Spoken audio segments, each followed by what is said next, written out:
एक बार की बात है, कई सालों पहले सोनापुर गांव में एक भयानक हवेली थी, जिसके बारे में तरह तरह की अफवाहें फैली थी। हर किसी का मानना था कि उस हवेली में कोई चुड़ैल का साया है। काफी बार गांव वालों को वहां पर चुड़ैल के होने का एहसास भी हुआ था। एक बार गांव के लोग गांव के चौराहे पर बैठकर सभी हवेली के बारे में बात कर रहे थे। अरे भैया, हवेली में भूत का साया है। मैंने खुद पेड़ों से फूलों को उड़ते हुए खुद हवेली में जाते हुए देखा है। अरे नहीं कर लो भैया, वहाँ भूत का नहीं, वहाँ पर चुड़ैल का साया है। मैंने 2 पायलों की आवाज सुनी है। अरे सुनील चचा, भूत चुड़ैल नहीं, वहाँ तो राक्षस है, राक्षस। मैंने देखा, मेरी गाय का दूध अपने आप निकलकर बर्तन में चला गया भैया, और फिर बर्तन हवेली में। बात तो सही है, मैंने भी हंसने की बहुत सी आवाजें सुनी है। जमींदार साहब, आपको हवेली और गांव के बीच में मजबूत दीवार बना देनी चाहिए। कम से कम ये भूत हमारे बच्चों को तो नुकसान नहीं पहुंचाएंगे। न जाने हवेली में भूत है कि चुड़ैल, लेकिन एक बार जब मेरे पति लकड़ियां काट रहे थे तो उनकी कुल्हाड़ी नीचे गिर गई। अचानक कुल्हाड़ी न जाने कैसे उड़ते हुए वापस उनके हाथ में आ गई। मेरी तो डर के मारे जान ही निकल गई थी। हाँ बिटिया, सच कहती हो, वहाँ कोई है जिसने हमारी सहायता की। मेरी पोती तालाब में डूब गई थी। अचानक तेज हवा चली और मेरी बेटी तालाब से उड़ती हुई बाहर आ गई। देखो भाइयों, मेरा बेटा अमेरिका से वापस आ रहा है। कुछ दिनों के बाद वो वापस चला जाएगा। उसे इन सब घटनाओं के बारे में खबर नहीं होनी चाहिए। उसके जाने के बाद मैं ये दीवार पक्की करवा दूंगा। गांव के ही किसान का बेटा भीखू खाद लेने शहर जा रहा था। रास्ता हवेली के सामने से ही गुजरता। जब वह हवेली के आगे से डरता हुआ पहुंचा तो उसने देखा एक सुंदर सी लड़की उसके सामने आकर खड़ी हो गई। तुम कौन हो और यहाँ क्या कर रही हो? तुम्हें नहीं पता ये हवेली भूतिया है, यहाँ रहना खतरे से खाली नहीं। मेरा नाम किरण है, मैं तो यहीं रहती हूँ।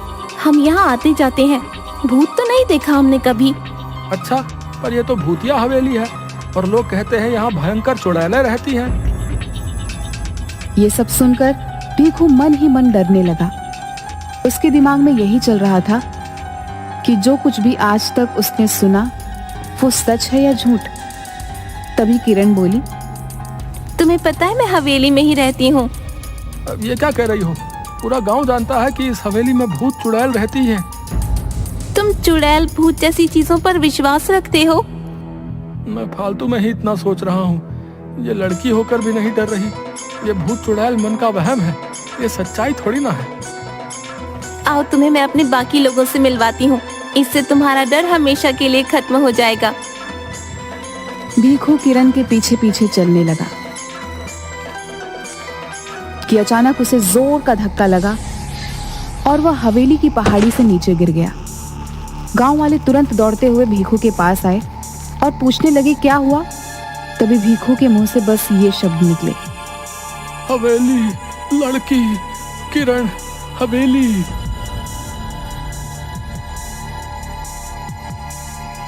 अब तो गांव में डर का भयानक माहौल बन गया था। सबको विश्वास हो गया था कि हवेली में किसी किरण नाम की चुड़ैल का साया है, जिसने भीखू को मार दिया है। इस घटना के अगले दिन ही जमींदार साहब का बेटा राजेश अपने दोस्त मयंक के साथ गांव आ रहा होता है।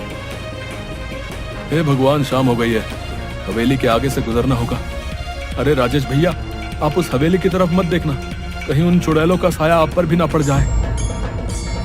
अरे राजेश, ये तेरा ड्राइवर क्या कह रहा है? चुड़ैलों का साया? गांव के अंधविश्वासों का तो अपना ही मजा है। अरे ड्राइवर भैया, आप चुपचाप गाड़ी चलाओ ना, ये सब अंधविश्वास है, हम सब ये नहीं मानते। भैया, आज तक इस भूतिया हवेली में कोई एक रात नहीं गुजार पाया। बड़े बड़े लोग आए और बड़े बड़े दावे किए और फिर हार मानकर चले गए। अरे हम पढ़े लिखे लोग हैं, अमेरिका से आए हैं, हम इन सब बातों को नहीं मानते। ये सब अंधविश्वास है। अगर हमें सचमुच भूत प्रेत देखने को मिल जाए तो इन छुट्टियों का मजा आ जाएगा। क्यों राजेश? क्या हुआ बिरजू? अरे ये गाड़ी के आगे इतने सारे फूल कैसे पड़े? लगता है किसी ने हमारा स्वागत करने के लिए रखे हैं। तो यहाँ रुकना खतरे से खाली नहीं भैया।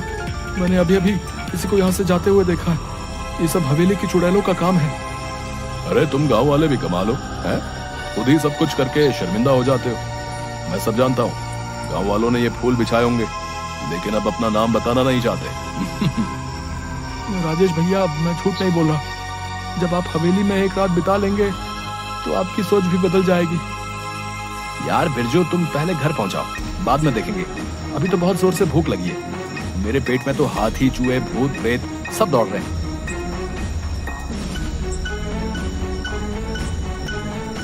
कुछ ही देर में दोनों दोस्त घर पहुंच जाते हैं और आराम से सो जाते हैं। अगले दिन जब वह गांव घूमने जाते हैं तो फिर गांव वाले उन्हें हवेली के पास जाने से मना करते हैं। आखिरकार गांव वालों की सोच को बदलने के लिए राजेश और मयंक उस हवेली में एक रात बिताने का फैसला करते हैं। ये मैं क्या सुन रहा हूँ राजेश? तुम हवेली में जाना चाहते हो? अरे तुम्हारा दिमाग तो ठीक है। मैं तुम्हें कभी इसकी आज्ञा नहीं दूंगा। पिताजी, हम अमेरिका से पढ़कर आए हैं। हम ऐसे अंधविश्वासों को नहीं मानते।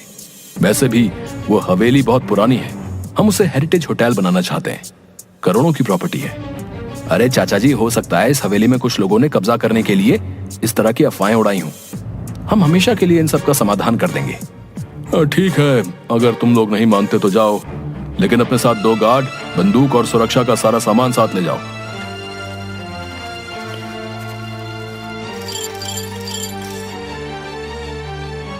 आप लोग सो जाइए, हम सब बाहर ही बैठे हुए हैं। कोई भी बात हो तो तुरंत आवाज दीजिएगा। राजेश, उठ यार, ये सब क्या हो रहा है? अबे अबे, ये पलंग हवा में कैसे उड़ रहा है? और ये गाने की आवाजें भी आ रही हैं। ये खुशबू, ये तो कमल के फूल की खुशबू है। लेकिन इस पुरानी हवेली में कमल का फूल कहां से आया? इतनी मीठी आवाज तो सिर्फ परियों की हो सकती है, भूत और राक्षस के नहीं। या फिर हम लोगों को डराने के लिए ये किया जा रहा है।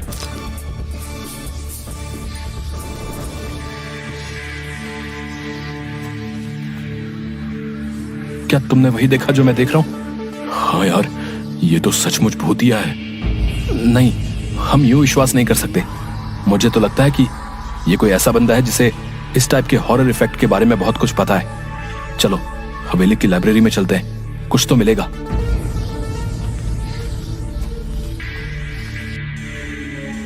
ये किताब दूसरी दुनिया की परियों की है, जो कभी कभी उस दुनिया से इस दुनिया में घूमने आया करती थी। 150 साल पहले यह हवेली उन्हीं परियों का अतिथि गृह हुआ करता था, जहां पर वे अपना समय बिताने आया करती थी। अतिथि गृह क्या होता है? Guest house. यानी कि हम लोग एक परियों के गेस्ट हाउस में हैं। वाह भाई, ये तो कमाल हो गया। मेरा ख्याल है हमें बिना आवाज किए चुपचाप देखना चाहिए कि असलियत क्या है, क्योंकि अभी तक हमें परियां नजर नहीं आई हैं।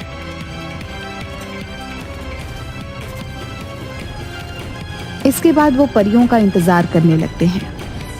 तभी अचानक उनके सामने जादुई संगीत बजने लगता है और बहुत सारी परियां सामने प्रकट हो जाती हैं। मैं हुस्न परी हूँ। हमारे घर में आपका स्वागत है मानव मित्रों। हमें खुशी हुई कि तुम हमारे यहाँ आए। आप दोनों तो कितनी अच्छी हो, तो आप लोगों से लोग डरते क्यों हैं? इसका जवाब तो वही दे सकते हैं। क्या तुम दोनों को भूख लगी है? हाँ, भूख तो लगी है। जो खाना लाए थे वो तो कब का खा चुके हैं हम दोनों। क्या तुम हमारी मदद करोगे इस हवेली की सफाई करने में? हाँ, क्यों नहीं। आवाज सुन जब गार्ड धीरज और मुन्ना अंदर आता है तो उसे मयंक और राजेश उड़ते हुए दिखाई देते हैं, पर परियां नहीं दिखाई देती। वो डर कर उन्हें छोड़कर वहां से भाग जाते हैं और जमींदार के पास पहुंचते हैं। जमींदार साहब, गजब हो गया। लगता है राजेश भैया और उनके दोस्त को भूतों ने अपने कब्जे में कर लिया। वो दोनों हवा में उड़ रहे थे। हे भगवान, अब क्या होगा? मेरे बच्चों को प्रेतों ने अपने कब्जे में लिया है। भूतों ने नहीं, चुड़ैल ने किया है। क्योंकि वहां से लड़कियों की आवाजें आ रही थी, वो गाना भी गा रही थी, हमने पायलों की आवाज भी सुनी। सभी गांव वाले बुरी तरीके से डर जाते हैं। मयंक और राजेश अगले दिन जैसे ही सूरज उगता है उन दोनों परियों को अलविदा कहते हैं।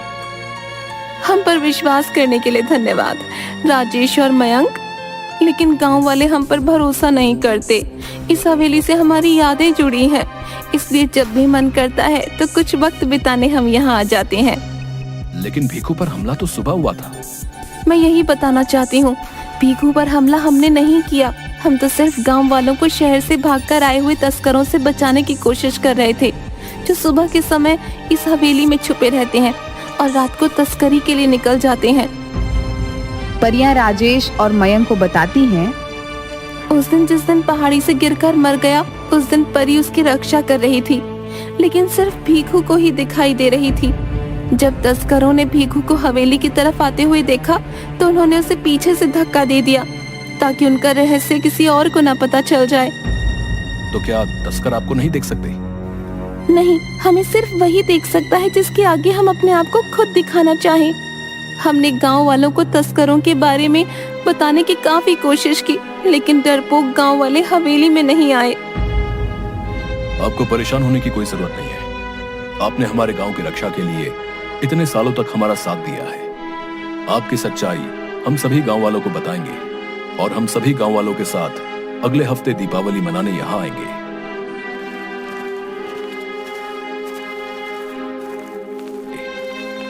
राजेश और मयंक सारी कहानी सबको बताते हैं। पुलिस को तस्करों की सूचना दे दी जाती है। पुलिस छापेमारी करती है और सभी तस्करों को गिरफ्तार कर लेती है। अरे आज तुम सब लोग हत्या चढ़े हो। अब देखो इंस्पेक्टर टुंडे तुम लोगों के साथ क्या करता है। सबके नाक में दम करके रखा था। थानेदार साहब धन्यवाद है वक्त से आने के लिए। आप इन सबको कड़ी से कड़ी सजा दिलवाइएगा। इन्होंने भीखू की हत्या भी की है। अरे ले चलो रे इन सबको गाड़ी में भर के। आप सब गांव वालों को अब इस हवेली से डरने की कोई जरूरत ना है। कुछ ना होते ये भूत प्रेत। समझदार बनो तुम सब राजेश और मयंक की तरह। गांव वालों को राजेश की बात पर भरोसा होने लगता है। दिवाली के दिन सभी गांव वाले हवेली की तरफ चल देते हैं। परियों ने पूरी हवेली को दीपों से सजाया होता है। हवा में आतिशबाजी होने लगती है। परियां सबके सामने प्रकट हो जाती हैं। परियों को देखकर सभी बहुत खुश होते हैं और उनके साथ मिलकर दिवाली मनाते हैं। इसके बाद सभी हंसी खुशी से गांव में रहने लगते हैं।